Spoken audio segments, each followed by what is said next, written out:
हरे कृष्णा। आप सभी को नवरात्रि की हार्दिक शुभकामनाएं। माता रानी आप सभी को सुख समृद्धि दे और आप लोग को हमेशा खुशहाल रखे, यही मेरी प्रार्थना है। पर मैं आज आप लोग के सामने कुछ कथा माता रानी की बताने वाली हूँ। बेसिकली माता रानी की नहीं, ये कैसे हुआ, माँ दुर्गा ने महिषासुर का वध कैसे किया, पहली बार महिषासुर कौन थे, वो कैसे राक्षस थे, कहाँ से आए थे, उनके माता पिता कौन थे। तो ये पूरा वीडियो उन्हीं के बारे में है, शुरू से लेकर अंत तक कि महिषासुर का वध माँ दुर्गा ने कैसे किया। आइए आज हम ये जानते हैं। मेरी पूरी कोशिश रहेगी कि मैं आप लोगों को सब अच्छे से बता सकूं। जय माता दी। महिषासुर के पिता का नाम था रंभा। उनके पिता का नाम था राजा महर्षि कश्यप। ये एक समय की बात है। प्रजापति दक्ष की 84 पुत्रियां थी, जिसमें से 13 पुत्रियों का विवाह महर्षि दक्ष के साथ हुआ। उनमें से उनकी एक पुत्री का नाम था दनु। दनु से उत्पन्न हुए दानव। दानव में 2 पुत्र हुए, दनु के 2 पुत्र हुए, जिनका नाम था रंभा और कुरंबा।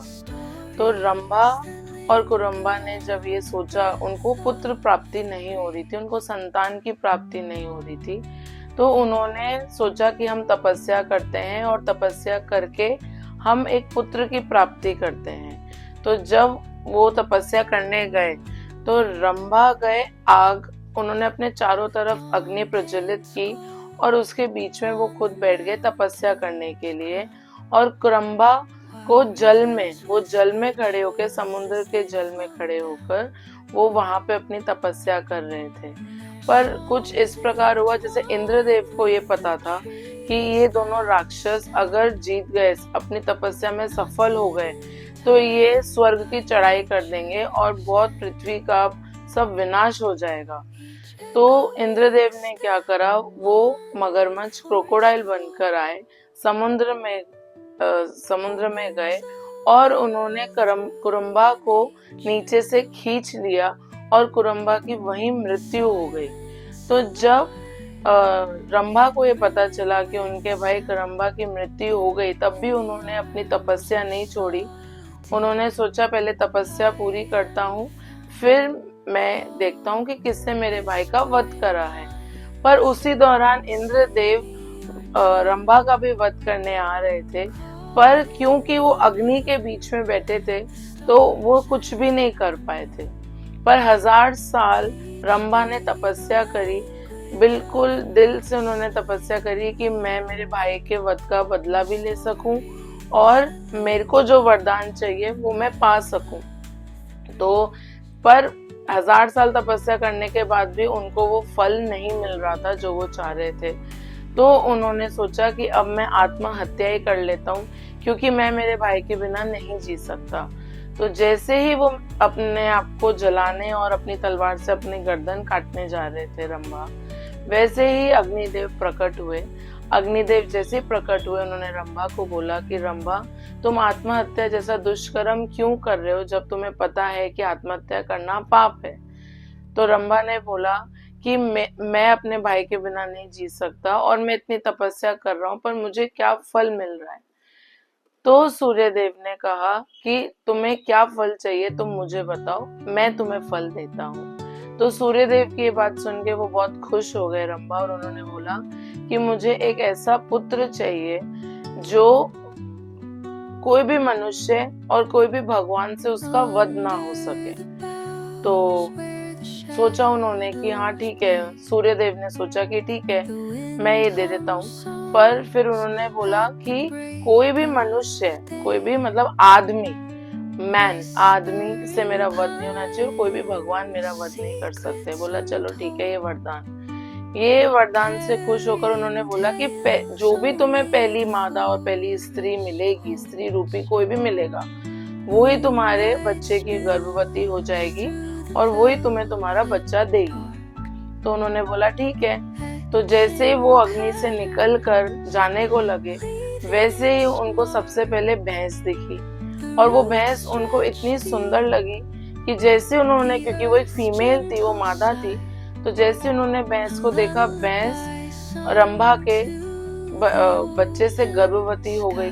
अब जैसे वो गर्भवती हुई तो पहले से ही एक भैंसा उस भैंस को पसंद करता था, तो जैसे ये पता चला कि अब वो रंभा के बच्चे की मां बनने वाली है, वो भैंसे ने रंभा के ऊपर प्रहार कर दिया, वार कर दिया, और उसी के दौरान रंभा की मृत्यु हो गई। पर फिर भी क्योंकि वो भैंस एक पतिव्रता या अपने बच्चे के लिए बहुत प्रोटेक्टिव और वो थी, सिक्योर फील करना चाहती थी, तो वो क्या करी, वहां से भागी ताकि वो भैंस उसके प्राण भी ना ले ले।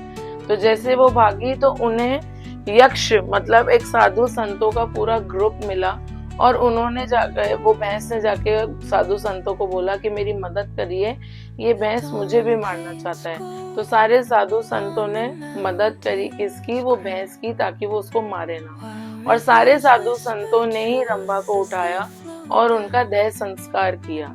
तो जब देह संस्कार हो ही रहा था, तब वो भैंस ने भी अपने प्राण त्याग दिए, और त्यागने से पहले उन्होंने महिषासुर नामक एक असुर को जन्म दिया था।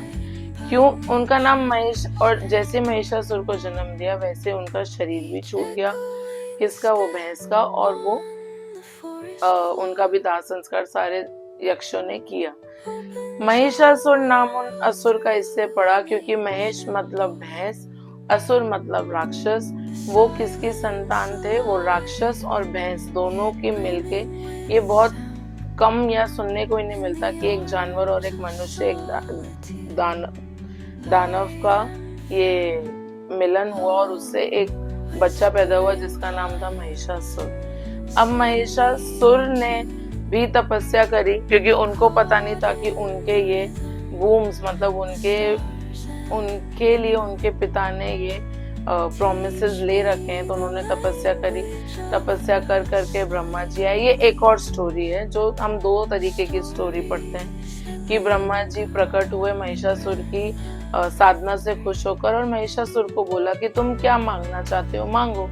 तो महिषासुर ने मांगा कि मेरा कोई भी पुरुष और कोई भी भगवान मेरी मृत्यु नहीं कर सकता, ये आप मेरे को अमर होना है क्योंकि स्त्रियां तो मेरा वध कर नहीं सकती, इस वजह से मैं आपसे वरदान चाहता हूँ। तो ब्रह्मा जी ने वो वरदान दे दिया। कुछ क्षण सोचा पर दे दिया कि चलो ठीक है। अब उसके बाद महिषासुर को जैसे ये वरदान मिला, उन्होंने स्वर्ग की चढ़ाई करी, पृथ्वी पे बिल्कुल लोगों को परेशान कर दिया। यहाँ वहाँ युद्ध चल रहे थे, लड़ाइयां हो रही थी, स्वर्ग में उन्होंने अपना आक्रमण कर दिया था। तो इससे सारे देवी देवता बहुत क्रोधित हो रहे थे कि ये क्या हो रहा है, और क्योंकि कोई उनको मार ही नहीं पा रहा था, वो स्वर्ग में भी गए तो भी इंद्रदेव उनका कुछ कर नहीं पा रहे थे। तो सारे देवी देवता मिलके शिव जी के पास गए कि प्रभु आप ही कुछ कर सकते हैं, आप ही इस दानव का अंत कीजिए, राक्षस का अंत कीजिए। तो शिव जी ने बोला कि नहीं, ये मेरे अकेले की बात नहीं है। तब जाके ब्रह्मा जी, विष्णु भगवान और शिव जी तीनों आए। तीनों ने मिलकर ये बात करी कि अब क्या करना है। तो तीनों ने अपने अपने जितने भी पावरफुल सोर्सेस थे, तीनों ने अपने एक जगह कलेक्ट करे, एक जगह उस शक्ति को रखा, उत्पन्न करा, और उससे उत्पन्न हुई माँ दुर्गा। माँ दुर्गा को ऐसे भी हम समझ सकते हैं कि कोई इतना शक्तिशाली चाहिए था उस असुर को मारने के लिए कि कोई एक पुरुष वो सह नहीं पाता इतनी सारी शक्तियां। इसलिए माँ दुर्गा का उत्पादन, उनका जन्म हुआ, उनका प्राकट्य करा किसने, ब्रह्मा विष्णु महेश ने।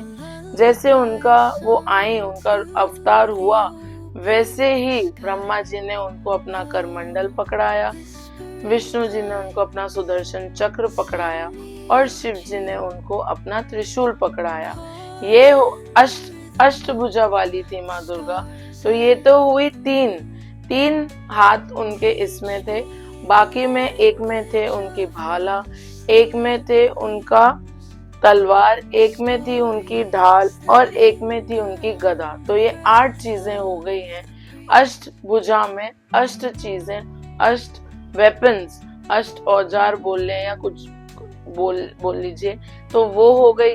अब उसके बाद त्रिदेव ने भेजा, तीन देव कौन, ब्रह्मा विष्णु महेश ने माँ दुर्गा को भेजा कि आप जाइए महिषासुर का वध कीजिए, क्योंकि उन्होंने सबको बहुत परेशान, हर जगह त्राहिमाम मचा रखा है, आप जाइए और उनसे सबको बचाइए।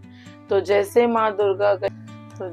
माँ दुर्गा महिषासुर की तरफ जाने लगी, वैसे ही आकाश में गरजना होने लगी, पृथ्वी पर भूकंप आने लगा और महिषासुर को एहसास हुआ कि कोई तो शक्ति है जो मेरे पास आ रही है।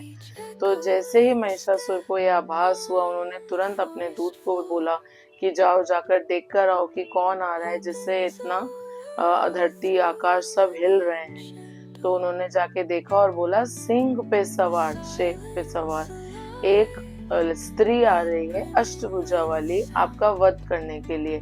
तो वो हंसने लग गया महिषासुर की स्त्री और मेरा वध बिल्कुल हो ही नहीं सकता, पर ठीक है मैं देख लेता हूँ। तो उन्होंने बोला अच्छा ठीक है चलो सब चलते हैं देखते हैं। तो जैसे ही दुर्गा माँ उनके सामने आई और उन्होंने महिषासुर ने पहले वार करना चालू करा, वैसे ही माँ दुर्गा ने भी अपना एक अस्त्र शस्त्र महिषासुर पे चलाए और हर अष्टभुजा के साथ, हर एक चीज के साथ महिषासुर का वध किया। ये युद्ध 9 दिन लगातार चला और 10वें दिन, जैसे हम विजयदशमी दशहरा बोलते हैं, तो वो तो राम जी से प्रेरित है, रावण का दहन हुआ था और प्रभु श्री राम अपने घर लौटे थे अयोध्या। वैसे ही यहाँ पर 9 दिन के बाद 10वें दिन महिषासुर का वध माँ दुर्गा ने त्रिशूल उनकी छाती में बिल्कुल ऐसे डालकर और उनके चेस्ट पे अपने पैर रखकर, उनकी छाती पे अपना पैर रखकर उसका वध करा, इसलिए उसे विजयदशमी भी कहा जाता है। विजयदशमी इसी प्रकार, इसी के साथ ये 9 दिन जो युद्ध हुआ उसमें माँ दुर्गा ने अपने एक स्त्री होने का एक वो दिया, प्रमाण दिया कि स्त्री किसी से भी वीक नहीं है, कमजोर नहीं है।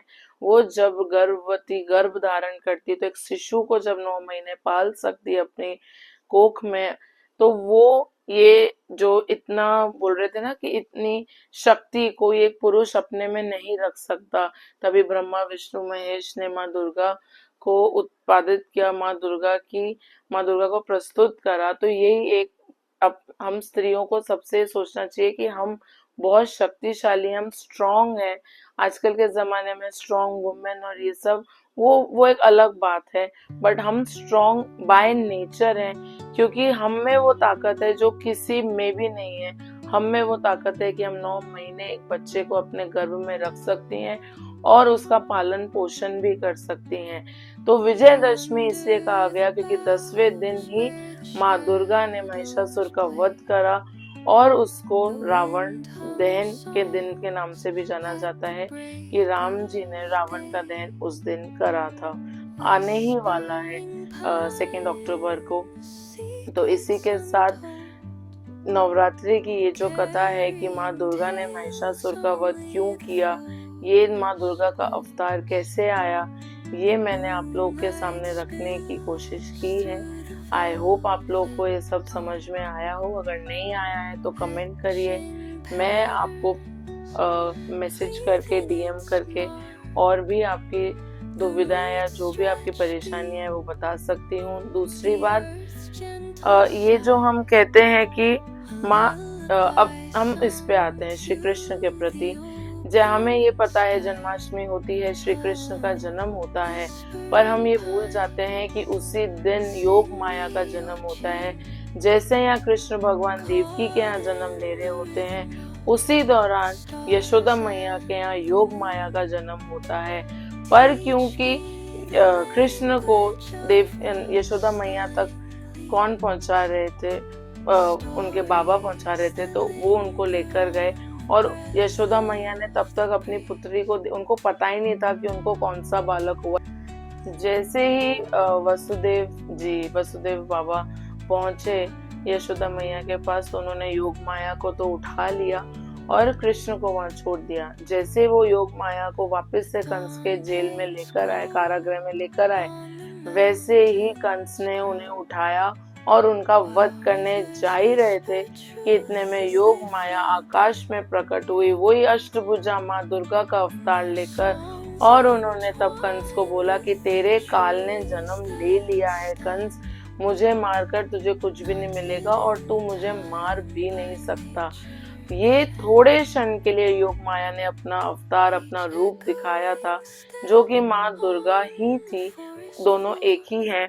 पर क्योंकि और कृष्ण ने योग माया को ही पूरी लीलाएं करने का, पूरे अपने सब कुछ जो भी उन्होंने लीलाएं करी उनका पूरा रिमोट कंट्रोल पकड़ा दिया था कि योग माया आप जैसे बोलेंगी मैं वैसे करूंगा। कृष्ण के चारों ओर योग माया रहती है, क्योंकि अगर कृष्ण अपने आप को फुल टाइम मतलब ऑलवेज भगवान समझकर रहते तो वो कभी भी ये लीलाएं नहीं कर पाते और आज हम उन लीलाओं का रस नहीं ले पाते। इसलिए योग माया उन्हें भी कभी कभी भुला देती थी कि आप भगवान हैं, आप ये सब नहीं कर सकते। पर कृष्ण ने खुद बोला था कि तुम कुछ भी कर सकते हो, तुम मुझे भी ये भुला सकती हो कि मैं एक भगवान हूँ। तो ये योग माया थी। और फिर जब जगन्नाथ जी का अवतार हुआ तो सुभद्रा मैया जो आज हम देखते हैं वो योग माया है। तो भले ही अगर कोई ये बोले कि भाई योग माया मतलब देवी का है, नहीं, हमारी सुभद्रा मैया भी योग माया है, माँ योग माया है। तो वो भी एक माँ दुर्गा का जो पहला फॉर्म दिखा दिया था किसने, कृष्ण ने, कि ये अब आने वाली है, ये अब महिषासुर का वध करने वाली है। तो वैसे ही हुआ तो हमारी सुभद्रा मैया भी योग माया है। इसलिए जय जगन्नाथ, जय सुभद्रा मैया और जय बलदेव। इसी के साथ ये वीडियो को मैं विराम देती हूँ। मैं उम्मीद करती हूँ कि आप सब लोग ये कथा आप लोग को समझ में आई होगी। हरे कृष्णा, धन्यवाद।